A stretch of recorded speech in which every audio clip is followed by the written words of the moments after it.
Rock and roll has had a huge influence on the music featured in video games. From soundtracks being inspired by great rockers or sometimes even created by some of those greats themselves, games have been drawing inspiration from rock and roll ever since they had music. Sometimes rock and roll even is the inspiration for the aesthetic and the art of the game.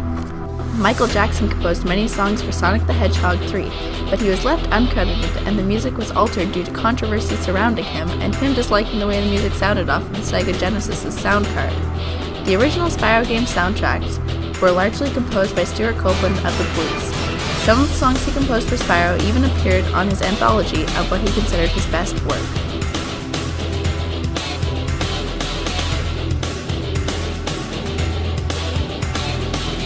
Have you ever played Mario or Zelda? How about Star Fox 64? All of the soundtracks and iconic themes were composed and played by Koji Kondo, along with many other Nintendo games. The iconic theme for Zelda was originally going to be much more complex, but Kondo thought it was too complicated. The now iconic main theme was created very late in development, which he recently played with Imagine Dragons at the Game Awards in late December. Tex Perkins, a famous Australian rock singer, recently worked on Wolfenstein: The Old Blood with Mick Gordon. He wrote the song used in the credits called The Partisan. Mick Gordon composed and performed the rest of the soundtrack and played the instrumentals in The Partisan.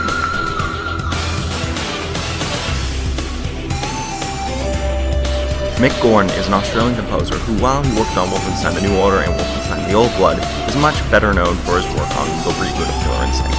This game is interesting as the music is done in a way not done before, being made completely dynamic based on how the fight is progressing. The music changes. If no one moves, the music slows until it either plays the theme of the game or the original theme of the character of the stage. Here is an example of dynamic music.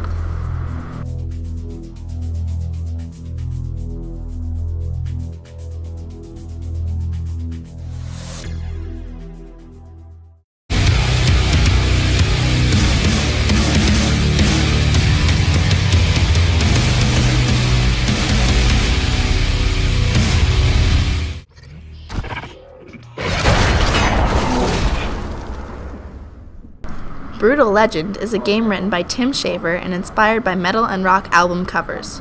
Both the world looks and story are inspired by rock and metal culture. Take a look. Audiosurf is a puzzle game in which you put the MP3 for a song into the game and it generates a level based off of it.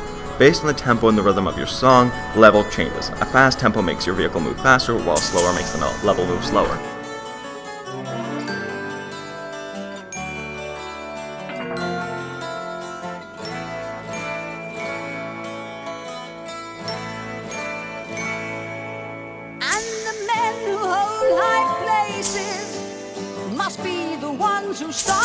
I hope you see how much of an impact rock and roll has had on video games, and will continue to have on them. Not only has rock and roll had great influences on society and video games, but it's also created new jobs within the music industry and a new music genre, and created a larger fan base and appreciation for not only video game music, but all music and the arts in general. It's pretty cool, right?